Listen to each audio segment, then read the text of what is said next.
Welcome back everyone.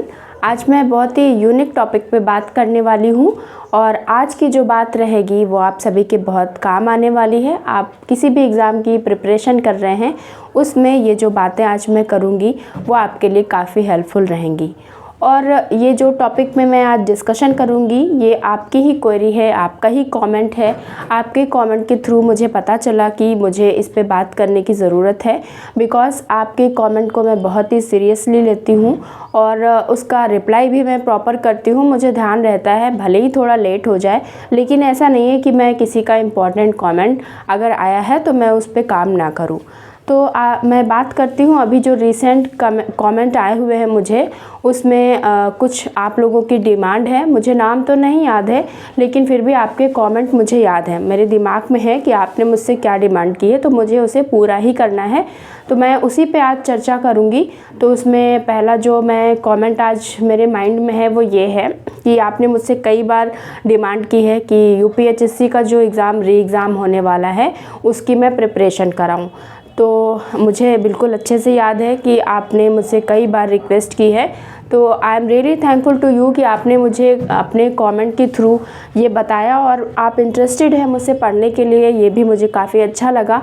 और मैं इसी तरह के कमेंट से मोटिवेट होकर इस पे काम कर रही हूँ, बिकॉज़ आप लोगों का जो कमेंट होता है, फीडबैक होता है, उसके थ्रू मुझे पता चलता है कि मेरे लेक्चर्स भी आपको हेल्प कर पा रहे हैं।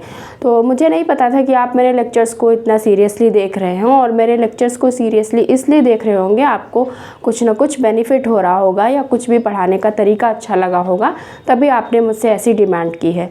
तो आपने मुझसे रिक्वेस्ट किया है कि जैसे मैंने पीजीटी के लेक्चर्स पे काम किया था वैसे मैं हायर एजुकेशन के लेक्चर्स पे काम करूं। तो मैं पहले आपका ही कमेंट क्लियर कर दूं कि लेक्चर्स इस हायर एजुकेशन के सिलेबस पे ले पाना, अभी अगर मैं आज से देखूं तो मुझे लगता है 2 से ढाई महीने का टाइम है। तो फुल सिलेबस को कवर कर पाना थोड़ा मुश्किल काम है, बिकॉज़ मैं जो भी लेक्चर्स लेती हूँ उसमें कोई भी फॉर्मेलिटी नहीं करती हूँ। आपको भी पता होगा कि मैं बहुत ज़्यादा डिटेल्ड एनालिसिस करती हूँ। मेरा लेक्चर काफ़ी लॉन्ग होता है, आई थिंक 40 मिनट का तो रहता ही है, उससे ऊपर ही होता है लेक्चर। तो मेरे लेक्चर में, अगर आप मेरे लेक्चर को देखते हैं, आप किसी भी एग्ज़ाम की तैयारी कर रहे हैं सोशियोलॉजी को लेकर, तो एक टॉपिक जो भी मैंने बनाया है उसमें उन सारी चीज़ों को कवर किया है जो सारे ही एग्ज़ाम में आते हैं। और अगर आप यूजी पीजी के स्टूडेंट हैं तो डेफिनेटली आपको वो एक लेक्चर देखने के बाद उससे रिलेटेड जितनी भी क्वेश्चंस आएंगे एग्ज़ाम में वो आप ज़रूर कर लेंगे। तो मैं क्योंकि बहुत डिटेल में पढ़ाती हूँ और मेरा पढ़ाने के पीछे कोई ऐसा मोटो नहीं है कि मैं सिर्फ फॉर्मेलिटी करूँ या सिलेबस कंप्लीट कर दूँ। मेरा मतलब ये है कि मैं भले ही कम पढ़ाऊँ, लेकिन जितना पढ़ाऊँ वो उतना अच्छा रहे।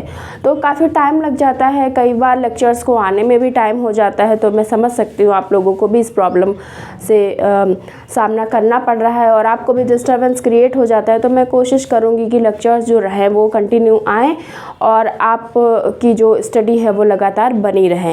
तो क्योंकि हायर एजुकेशन का जो सिलेबस है वो काफ़ी लंबा है, बहुत ही लंबी है, तो उसमें सारी चीज़ों को पढ़ना, रिसर्च भी है, कॉन्सेप्ट्स भी हैं, थ्योरीज़ भी हैं, उसमें सारी theories, classical, post modern, modern सभी कुछ पढ़ना है आपको। तो बहुत ज़्यादा टाइम लग जाएगा अगर मैं पूरा कंप्लीट करूँगी। और ऑलरेडी मैंने जो पीजीटी के लेक्चर्स लिए हैं उसमें बहुत जो जितने भी टॉपिक्स लिए वो सारे ही इसमें आते हैं ऑलरेडी। तो वो लेक्चर्स आपको इसमें हेल्प करेंगे। ऐसा तो कुछ है नहीं कि कुछ स्पेशली इसमें से अलग हो, वो वाले तो इसमें आएंगे ही। तो आप उसको भी देखते रहो और मैं तो इस पर काम कर ही रही हूँ और लगातार जितना हो पाएगा उतना करूँगी, तो वो भी आपको हेल्प पहुँचाएगा। उसके बाद मुझे ध्यान है, आप काफ़ी टाइम पहले मुझे किसी ने कमेंट किया था कि मैम बेसिक कॉन्सेप्ट पे काम करिए, बेसिक कॉन्सेप्ट पढ़ाइए। तो डेफिनेटली उन्होंने बहुत अच्छा कमेंट किया था। तो आपका भी काफ़ी धन्यवाद कि आपने ऐसा मुझे फीडबैक दिया, बिकॉज़ जो बेसिक कॉन्सेप्ट है वो हायर एजुकेशन के लिए क्लियर होना बहुत ज़रूरी है। बेसिक कॉन्सेप्ट ना सिर्फ आपका रिटन में मार्क्स अच्छा गेन कराएगा, बल्कि आपको इंटरव्यू में भी हेल्प करेगा। जैसे कि कम्युनिटी हो गया, एसोसिएशन हो गया, ग्रुप हो गया, फोक क्विज हो गया, मोरेज हो गया, ये सारे टॉपिक्स जो हैं बहुत ही कन्फ्यूज़न क्रिएट कर देते हैं। जैसे अगर मैं बात करूँ रोल सेट, स्टेटस सेट क्या है, तो इसमें माइनर सा डिफरेंस होता है और बहुत ही जल्दी गलत हो जाता है, क्योंकि समझ में ही नहीं आता है कि ये है या फिर ये है। तो ऐसे जब कॉन्सेप्ट क्लियरिटी रहेगी तो ये सारी ही चीज़ें चीज़ें बहुत अच्छे से क्लियर होती रहेंगी। तो मुझे बिल्कुल ध्यान है, आप ये मत सोचिएगा कि मैंने तो काफ़ी टाइम पहले किया था तो मैं भूल गई होंगी। तो मैं इस टाइम पे जो काम कर रही हूँ वो बेसिक कॉन्सेप्ट पे ही कर रही हूँ, बिकॉज उनका कमेंट पहले आया था तो मुझे उसे भी ध्यान रखना है। तो इस टाइम मैं बेसिक कॉन्सेप्ट को ही क्लियर कर रही हूँ और बहुत ही डिटेल में पढ़ा रही हूँ। तो वहाँ से आप अगर लगातार वीडियो देख रहे होंगे तो आपको पता ही होगा, काफ़ी हेल्प मिलने वाली है आपको। आपके बेसिक कॉन्सेप्ट के साथ साथ में डेफिनेशन भी क्लियर हो रही होंगी, टाइप्स भी क्लियर हो रहे होंगे और कैरेक्टरिस्टिक्स भी क्लियर हो रही होंगी। बाकी और भी जो इंपॉर्टेंट अदर फैक्टर होंगे वो सब भी क्लियर हो रहा होगा। तो मैं इस पर काम कर रही हूँ। और अब आती हूँ अपने थर्ड वन जो कमेंट है उसकी भी बात करना बहुत ज़रूरी है। तो उन्होंने डिमांड की है कि जो हायर एजुकेशन का एग्ज़ाम है उसकी स्ट्रैटेजी वीडियो बनाई जाए। तो I am really thankful to you all कि आप सभी ने इतने अच्छे फीडबैक के थ्रू मुझे बताया कि मैं किस पे काम करूँ, किस पे बात करूँ। तो मेरा एक वे क्लियर हो रहा है कि आपको क्या चाहिए और आप हमसे क्या डिमांड कर रहे हैं, और इस टाइम एग्ज़ामिनेशन को देखते हुए क्या क्या डिमांड्स हो सकती हैं वो मुझे समझ में आ रही हैं। तो आपका जो कमेंट है वो रियली बहुत सारे बच्चों को हेल्प करेगा, बिकॉज़ बहुत सारे बच्चे फर्स्ट टाइम एग्ज़ाम दे रहे होंगे तो उन्हें कोई आइडिया नहीं होगा। और एक सही रास्ते पे जाने के लिए एक सही स्ट्रेटजी का होना बहुत ज़रूरी होता है, क्योंकि जो टीचर्स होते हैं या जो भी आपके रोल मॉडल हैं वो ही आपको एक सही रास्ता बता सकते हैं। क्योंकि मंजिल जो है वो तो है ही, और वहाँ पे उस पहुँचने के बहुत सारे रास्ते हैं। अगर आप घूम के जाएंगे तो वहाँ पहुँचने में बहुत टाइम लगेगा। तो बेहतर ये है कि आप किसी से एक सीधा शॉर्टकट रास्ता पूछ लो, उस रास्ते पे चलो तो आप आसानी से वहाँ तक पहुँच जाओगे। तो आपका कमेंट जो है उसकी वजह से बहुत लोगों को हेल्प मिलेगी। तो मैं आज स्पेशली स्ट्रैटेजी वीडियो पे ही काम करूँगी। स्ट्रैटेजी वीडियो रहेगी आज की मेरी, और मैं इसमें डिस्कस करूँगी कि किस तरह से एक स्मार्ट स्टडी के थ्रू आप अपने गोल को अचीव कर सकते हैं। और ये स्ट्रैटेजी जो है वो सिर्फ हायर एजुकेशन के ही काम नहीं आने वाली, आपका पीजीटी का भी एग्ज़ाम है अभी जल्दी ही, तो उसमें भी काम आएगा। और हो सकता है आप किसी और एग्ज़ाम की तैयारी कर रहे हो तो उसमें भी काम आएगा, या अदर स्टेट के अगर आप एग्ज़ाम को निकालना चाहते हैं तो उसमें भी काम आएगी। तो स्ट्रैटेजी को सही तरह से फॉलो करना और किसी सही व्यक्ति से सही मार्गदर्शन लेना बहुत ज़रूरी होता है। तो हम लोग इस पे बात करते हैं। तो जब हम हायर एजुकेशन की बात करते हैं, स्पेशली जब हम यूपीएचएससी की बात करते हैं, तो वो हमसे डिमांड करता है, उसका एक मोटो रहता है कि एक कोई भी आपका सब्जेक्ट है पर्टिकुलर, उस सब्जेक्ट की एक बेसिक अंडरस्टैंडिंग होनी चाहिए। और उस अंडरस्टैंडिंग में कोई भी कॉन्सेप्ट हो सकता है, कोई भी थ्योरी हो सकती है, रिसर्च का कोई भी टॉपिक हो सकता है, कोई भी चीज़ अगर वो पूछ रहा है तो आपको क्लियर कट पता होना चाहिए विद एग्जाम्पल, ये क्या है, क्यों है, कैसे है और इसका क्या एग्जाम्पल है। ये सारी चीज़ें आपको पता होनी चाहिए। और ये पता करना बिल्कुल ही मुश्किल काम नहीं है, बहुत ही आसान है। क्योंकि अगर आप किसी एक कॉन्सेप्ट की मीनिंग को समझ लेते हैं तो आपको एग्जाम्पल अपने आप ही समझ में आ जाएगा कि ये क्या है। कई बार एग्ज़ाम में क्या होता है, वो एग्जाम्पल लिख देते हैं, अब बताओ कि ये क्या है। तो आपको एग्जाम्पल और डेफिनेशन और मीनिंग, ये तीनों ही चीज़ें क्लियर करना पड़ेगा, क्योंकि आप यूजी पीजी के स्टूडेंट को पढ़ाने जा रहे हो। वहाँ पे क्या है, वहाँ पे वो चाहते हैं कि आपको सिर्फ एक बेसिक अंडरस्टैंडिंग होनी चाहिए कि आप बच्चे को कैसे डील कर पा रहे हो, कैसे समझा पा रहे हो।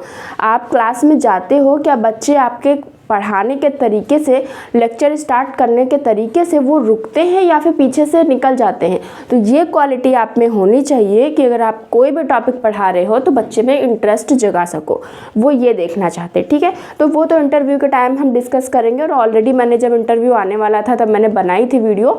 तो अभी तो हमारा जो फोकस रहेगा वो रिटर्न निकालना रहेगा। तो हम लोग इस पर बात करते हैं कि इसमें क्या क्या चीज़ें आपको ध्यान रखनी है। तो सबसे पहले जो आपको ध्यान रखना है, जो मैंने अभी बताया, वो है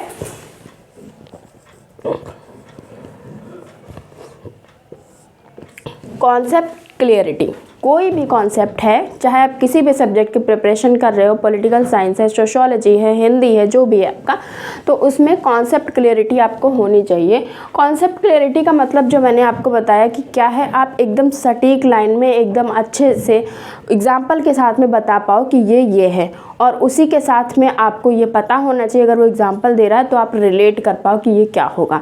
तो कॉन्सेप्ट होना चाहिए क्लियर एकदम। नेक्स्ट हमारा जो आता है इसमें, वो क्या क्लियर होना चाहिए,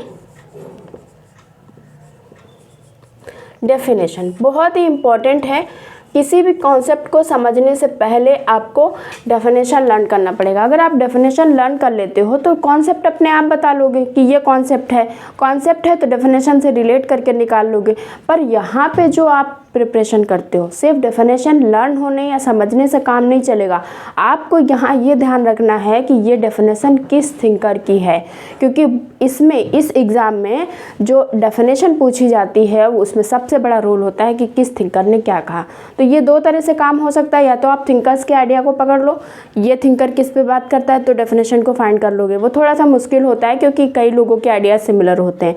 तो आप ये काम करो, जो मेनली बेसिक डेफिनेशन रिपीट हो रही हैं, लगातार एग्जाम में आ रही हैं, उसको तो रट लो। अगर नहीं समझ में आ रहा है तो रट लो। वैसे तो मैं डेफिनेशन पे काम कर रही हूँ पिछले 1 साल से, तो मैंने काफ़ी हद तक डेफिनेशन यूनिक ट्रिक के साथ लर्न कराई हैं। तो अगर आप लगातार देख रहे होगे तो आपको भी काफ़ी हद तक मेरी ट्रिक्स याद हो गई होंगी, क्योंकि डेफिनेशन एक ऐसी चीज़ है जिसको आप या रट सकते हो या आप यूनिक ट्रिक के साथ समझ सकते हो, और इसमें कुछ भी लॉजिक नहीं लगता है और किसी भी तरह से ये याद नहीं हो सकती। तो ये काम आपको करना है कि डेफिनेशन तो आनी ही आनी है। कोई भी एग्जाम हो 4 से 5 डेफिनेशन तो पूछी जानी है, जिसमें रिसर्च की भी डेफिनेशन आती है, बेसिक कॉन्सेप्ट की डेफिनेशन बहुत ज़्यादा आती हैं, और किसी थ्योरी की भी आ सकती हैं, या किसी पर्टिकुलर थिंकर के आइडियाज़ के ऊपर भी हो सकती हैं। क्लियर? उसके बाद जो आता है वो आता है जो हर एग्ज़ाम में पूछा जाता है, वो क्या हो गया? बुक्स। अब बुक्स में आपको 2 चीज़ें ध्यान रखनी है, एक तो न्यू बुक्स कौन सी हैं और कौन सी ओल्ड है। तो ओल्ड वाली भी रिपीट होती हैं और नई भी आती है। अब नई पे तो आपको पता नहीं कि कौन सी बुक आएंगी, तो इसको आप छोड़ दो, इसके हेडक आपको नहीं लेनी है। ये सिर्फ ना आपको ही नहीं आ रही होंगी बल्कि और भी स्टूडेंट्स को नहीं आ रही होंगी, इसकी आपको हेडक नहीं लेनी है। लेकिन आपको काम ये करना है, जो पुरानी बुक्स पूछी जा रही हैं वो तो गलत ना हो एटलीस्ट। और ये गलत कैसे नहीं होंगी? जब आप इनको रेगुलरली रिवाइज करेंगे, क्योंकि आप ध्यान रखना हमेशा जो धीरे धीरे चलता है वो कभी थकता नहीं है, और वो क्या करता है, एक ना एक दिन अपनी जो भी उसका गोल है उसको प्राप्त कर लेता है। लेकिन जो फटाफट जो जल्दी से क्विकली पहुंचना चाहते हैं वो क्या करते हैं, थक जाते हैं। और आपने भी देखा होगा रेस में दौड़ते दौड़ते बहुत स्पीड में दौड़ते हैं, उसके बाद गिर जाते हैं। तो आपको वो स्पीड में नहीं दौड़ना है, आपको क्या करना है, स्लोली इन जो ओल्ड बुक्स हैं उनको रिवाइज करना है। ओके, क्लियर हो गया? और इन तीनों चीज़ों पे मैंने बहुत अच्छे से काम किया है। अगर आपको इसमें से किसी भी चीज़ में डाउट है, सोशियोलॉजी में तो हमारी प्लेलिस्ट है कॉन्सेप्ट की, डेफिनेशन की, बुक्स की, वहाँ जाके आप इसको लर्न कर सकते हैं, रिवाइज कर सकते हैं। एवरीडे मैं आपको 4 बुक्स, 4 डेफिनेशन, 4 कॉन्सेप्ट लर्न कराती हूँ, और 1 साल से लर्न करा रही हूँ। अगर लगातार आप लर्न कर रहे होंगे तो मुझे लगता है बहुत सारे कीवर्ड्स मैंने बताए हैं तो आपको याद होगा। ओके, अब हम लोग आते हैं जो दूसरी इम्पॉर्टेंट चीज़ है, वो है पेपर्स। किसी भी एग्ज़ाम की अगर आप तैयारी कर रहे हो तो पेपर्स को लगाना बहुत मस्ट होता है, बिकॉज वो हमें बताता है करंट टाइम में क्या सिचुएशन है, प्रेजेंट टाइम में किस तरह के क्वेश्चंस पूछे जा रहे हैं, और प्रेजेंट टाइम में जो एग्ज़ाम है वो हमसे क्या डिमांड कर रहा है। तो वो सब कुछ हमें पेपर्स के थ्रू पता चलता है। पेपर्स हम सिर्फ इसलिए नहीं लगाते हैं कि उसमें जो भी क्वेश्चंस आए उनको हम लोग रट लें। आप रट लो, अच्छी बात है, लेकिन बहुत ज़्यादा उससे बेनिफिट नहीं होने वाला। क्यों? क्योंकि वही क्वेश्चंस रिपीट होंगे ये नहीं पता है ना, 1-2 क्वेश्चन रिपीट होगा पर पूरा पेपर रिपीट होगा। वो पहले हुआ करता था, अब ऐसा नहीं होता है। तो अगर आप सिर्फ, आपका मोटो पेपर लगाते वक्त ये है कि मुझे सिर्फ क्वेश्चंस को रटना है और ये जो क्वेश्चंस आए हैं अगर दोबारा आते हैं गलत ना हो, तो डेफिनेटली गलत होंगे, क्योंकि रटने से कभी भी कोई चीज़ आपको याद नहीं होती है।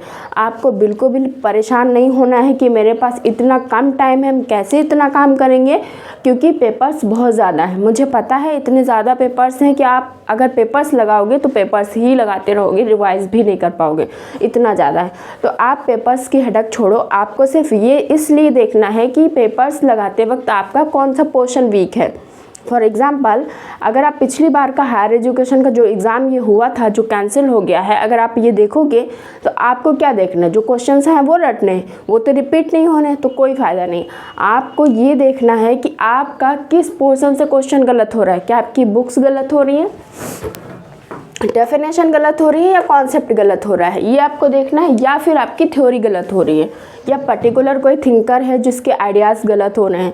तो ये सारी चीज़ें आपको उस पेपर को एनालिसिस करके निकालनी है और जो भी आपका चीज़ गलत हो रहा है उस पर काम करना। सिंपली अगर आप पूरा करने बैठोगे अब कि आप थ्योरी भी कर लो, रिसर्च भी कर लो और आप कॉन्सेप्ट भी कर लो, डेफिनेशन भी कर लो, पेपर भी कर लो, तो मुझे नहीं लगता आप इतने कम टाइम में कर पाओगे। अब करने को तो लोग कह सकते हैं कि 2.5 महीने बहुत होता है, कर लेंगे, बिल्कुल कर सकते हो, लेकिन अगर आप सीरियसली एग्ज़ाम को निकालना चाहते हो तो 2.5 महीने बहुत कम टाइम है।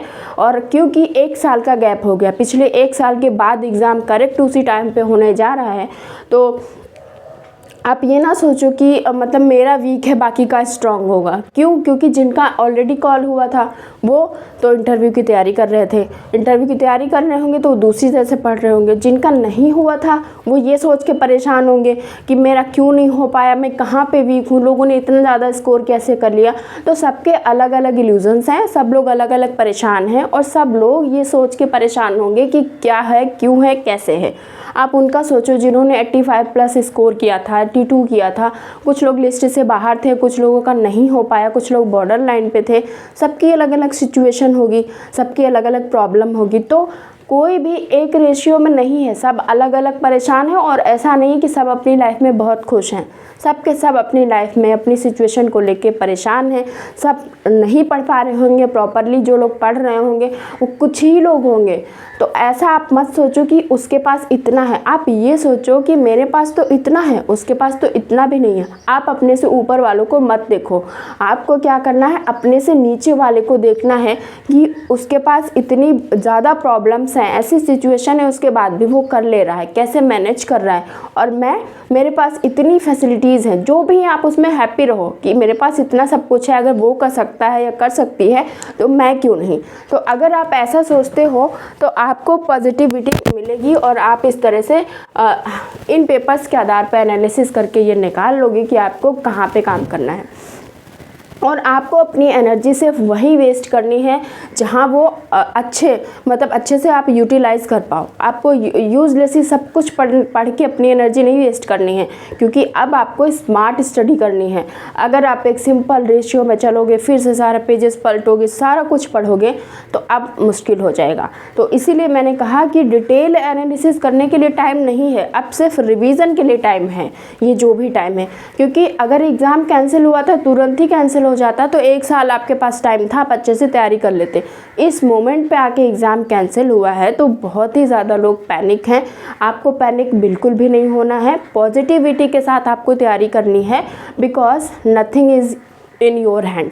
आपके हाथ में कुछ भी नहीं है, और आपके हाथ में अगर होता तो ये पेपर कैंसिल ही क्यों होता। आप उसको अपने ताकत के बल पे अपना रिज़ल्ट ले आते। तो आपके तो हाथ में है नहीं, आपके हाथ में है आपका संघर्ष। तो आप जितनी मेहनत कर सकते हो, आपका हार्डवर्क आपके हाथ में है, आप किस तरह से मेहनत करके लगातार अपने गोल को अचीव कर सकते हो, ये काम आप कर सकते हो। तो आप इस पे अपनी एनर्जी वेस्ट करो, फालतू की बातों पे, फालतू के रूमर्स पे, पेपर क्यों आउट हुआ, क्या हुआ, ये सब छोड़ के अपने गोल को प्राप्त करने की कोशिश करो। और डेफिनेटली अगर आप हार्डवर्क अपनी ईमानदारी के साथ करते हो तो आपको अपना गोल मिलेगा, जो भी आपका गोल है। और इसी के साथ आपको ये भी ध्यान रखना है कि अगर आपने 6 से 7 घंटे पढ़ाई अभी शुरू करी तो बहुत कम नहीं है, वो बहुत सफिशिएंट है। फिर एग्ज़ाम जैसे आता है आप उसको बढ़ा दो, 13 से 14 घंटे, जितना आप मैनेज कर पा रहे हो उतना करो। और आप सिर्फ अपनी कमियों पे काम करो। इतना आपने मॉक टेस्ट दिया है, मॉक टेस्ट मतलब पेपर लगाए हैं, तो आप इतना समझ गए होंगे कि आपको कौन से टॉपिक पे काम करना है।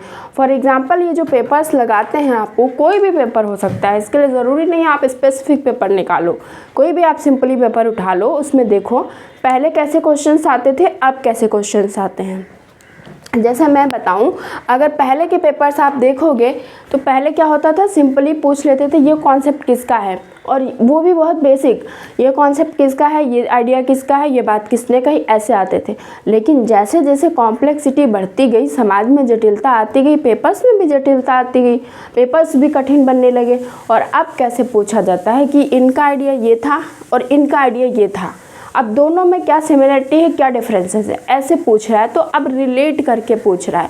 तो अब आपको, इसीलिए मैंने स्टार्टिंग में बोला था कॉन्सेप्ट क्लियरिटी होना बहुत ज़रूरी है। बिकॉज अभी अगर ये ऐसे पूछेंगे तो आप नहीं कर पाओगे जब तक आपको अच्छी अंडरस्टैंडिंग नहीं होगी।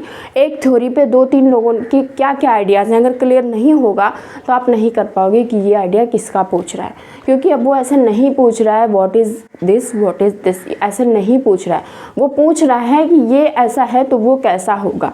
अब एनालिटिकल क्वेश्चन पूछे जा रहे हैं, एनालिसिस के आधार पे आपको आंसर करना है। तो अब आपको थ्योरी को बहुत ही अच्छे से पढ़ना है। जो भी थ्योरी आपकी वीक है आप उस थ्योरी को अच्छे से पढ़ो। अगर आपकी कोई बहुत ज़्यादा वीक है, कुछ नहीं समझ में आ रहा है, आप मुझे कमेंट कर सकते हो कि ये थ्योरी पर्टिकुलरली बता दीजिए, तो मैं उस थ्योरी पे काम कर दूंगी, बता दूंगी। या जो भी टॉपिक में आपको प्रॉब्लम हो रही है वो आप मुझे कमेंट के थ्रू बता सकते हैं। ओके, नेक्स्ट हम आते हैं थ्योरी पे। थ्योरी पढ़ना इसलिए ज़रूरी नहीं है कि ये थ्योरी है क्या, इसलिए ज़रूरी है कि इस थ्योरी में कितने लोगों का काम है ये आपको पता होना चाहिए।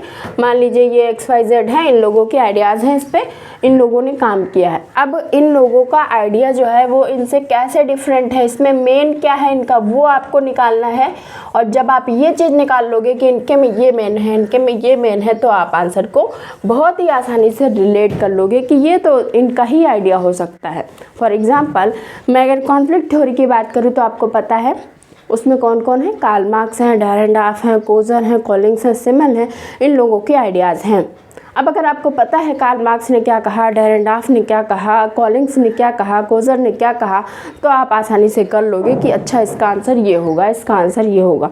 अब सिर्फ थ्योरी को जानना ज़रूरी नहीं है, थिंकर्स के आइडियाज़ को जानना, उनको दूसरे से रिलेट करना, ये बहुत ज़रूरी है। क्योंकि कॉम्प्लेक्सिटी बहुत बढ़ गया है, कंपटीशन बहुत बढ़ गया, तो इतनी आसानी से नहीं निकलने वाला। और अगर आप पूरा पढ़ने बैठोगे तो भी नहीं निकलने वाला।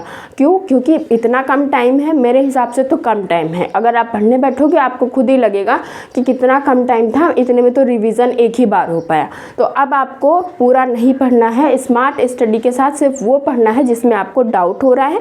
और मान लीजिए इतना गैप हो गया तो आपका ही नहीं सबका गैप हुआ है, तो जब आप पढ़ने बैठोगे तो आप देखोगे कि आपको बहुत जल्दी आसानी से याद हो जाएगा। अगर आपका इंटरव्यू कॉल हुआ था तो आप परेशान मत हो, क्योंकि आप तो ऑलरेडी उस रेस में थे, आपको रिवाइज करना है। मुझे पता है एक साल का लगभग गैप हो गया है, तो थोड़ा सा आप परेशान हो रहे होंगे, लेकिन जब आप करने बैठेंगे तो बहुत आसानी से चीज़ें आपको याद आने लगेंगी। बस आपको पैनिक नहीं होना है, आपको परेशान नहीं होना है, बहुत ही रिलैक्स होकर पढ़ाई करनी है। जितना आ रहा है बस उतना करो, लेकिन जितना करो उसमें से जो भी सवाल आता है वो गलत ना हो। इस पेशेंस के साथ करो, इस कॉन्फिडेंस के साथ करो कि इसमें से तो मैं नहीं करूँगी। भले ये एक टॉपिक छोड़ दो कि वो मैंने नहीं टच किया, लेकिन जितना टच किया है उसमें से फिर कुछ गलत नहीं होना चाहिए। ऐसे आप स्ट्रैटेजी बनाओ। और हर व्यक्ति की तो अलग अलग स्ट्रैटेजी होती है, लेकिन मैंने ऑल ओवर जो जितनी इंपॉर्टेंट चीज़ें थी उनको लेने की कोशिश की है कि एटलीस्ट आप अगर इस स्ट्रैटेजी को फॉलो करते हो तो आपका एग्ज़ाम अच्छे से निकल सकता है। और बाकी अगर आप चाहते हो कि मैं कुछ इंपॉर्टेंट बुक्स बताऊं, स्पेशली सोशियोलॉजी की, कि कौन सी आपको पढ़नी है या आपको कौन सी हेल्प करेंगी, तो आप मुझे कमेंट सेक्शन में बता सकते हो। मैं बुक लिस्ट भी शेयर कर दूंगी, क्योंकि अभी आपको बहुत ज़्यादा सोर्सेज नहीं कलेक्ट करने, बहुत ज़्यादा बुक्स नहीं पढ़नी है, बहुत ज़्यादा चैनल्स को नहीं फॉलो करना है। यहाँ से भी पढ़ लो एक टॉपिक, वहाँ से भी पढ़ लो, यहाँ भी देख लो, वहाँ भी देख लो, ये गलती नहीं करनी है। जहाँ से भी आपको समझ में आ रहा है वहाँ से आपको करना है। बहुत कम पढ़ना है लेकिन रिवाइज ज़्यादा करना है। तो आपको ये ट्रिक ध्यान रखनी है, आपको कम पढ़ना है और रिवीजन ज़्यादा करना है। दूसरा, मॉक टेस्ट से आपको घबराना नहीं है, अपनी गलतियों से आपको सीखना है। अपनी गलतियों पे ये नहीं करना है कि मेरा ही क्यों गलत हुआ, मैं ही क्यों नहीं वहाँ पे आ पाया। अगर आपकी किस्मत में कोई चीज़ नहीं है तो आप उस किस्मत को लिखो, बदल दो कि मेरी किस्मत में है, कैसे नहीं है, हम इसको लेके आएंगे। क्योंकि करता तो इंसान ही है, कोई ऊपर से तो लिखने आता नहीं है। आपका वहाँ पे कोई भी सिचुएशन आपके साथ नहीं जाएगी। कोई भी सिचुएशन आप हो, आपके एग्जामिनेशन हॉल में सिचुएशन मैटर नहीं करेगी। आपको वहाँ पे खुद ही करना है, वहाँ पे कोई हेल्प नहीं करेगा, कोई आपका एक्सक्यूज़ नहीं सुनेगा। तो फिर आप क्यों टाइम वेस्ट कर रहे हो? आप अपना जितना भी टाइम है उसको अच्छे से यूटिलाइज़ करो, पढ़ाई करो। सिर्फ पढ़ाई ही हाथ आपके आएगी काम। अगर आप कल को कुछ नहीं बनोगे तो आपके अच्छे अच्छे लोग भी आपका साथ छोड़ देंगे। और ये होता है, जो आजकल लोग पहचानते हैं, आप जानते हो कैसे पहचान मिल रही है, बस उसी चीज़ को ध्यान रखो। अगर आपका कोई गोल है उसको ज़रूर प्राप्त करो, तभी आपकी वैल्यू होगी। अगर आप एक दिन थोड़ा सा डाउन हो गए तो अच्छे लोग आपका साथ छोड़ जाते हैं। ये तो आपका भी एक्सपीरियंस रहा होगा, आपने देखा होगा। तो आपके जो हाथ में सिर्फ आप उस पर काम करो, जो आपके हाथ में नहीं है उसके बारे में बिल्कुल मत सोचो, रिजल्ट के बारे में बिल्कुल मत सोचो, क्योंकि रिजल्ट जो मिलना होगा वो ऑलरेडी फिक्स्ड है, उसको आप चेंज नहीं कर सकते हो। आप जो कर सकते हो, आप अपना हार्डवर्क कर सकते हो, कंटिन्यू स्टडी कर सकते हो। तो आप कंसिस्टेंसी बनाए रखो और आप धीरे धीरे पढ़ो, बहुत ज़्यादा मत पढ़ो, लेकिन आप रिलैक्स होकर पढ़ो, बिल्कुल भी नेगेटिव मत रहो, पॉजिटिव सोचो, पॉजिटिव करो और रिजल्ट पॉजिटिव ही होगा। ठीक है, तो ये सारे की पॉइंट हैं।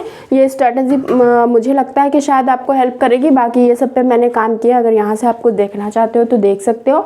और बाकी आपको किस टॉपिक पे बात करनी है आप मुझे कमेंट में बताइएगा, तो मैं उस टॉपिक को भी ध्यान रखूँगी। आप सभी के कमेंट का मैं बिल्कुल ध्यान रखती हूँ। आप बिल्कुल भी मत ये सोचिएगा कि मैंने किसी का कमेंट नहीं ध्यान रखा या उसकी डिमांड नहीं पूरी की। थोड़ा लेट हो सकता है बट मैं सभी की डिमांड पूरी करती हूँ।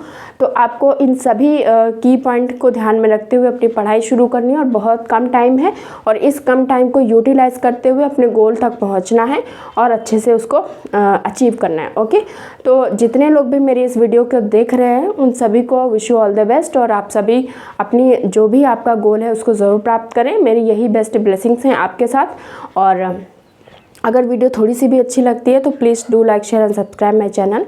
Thank you for watching the video.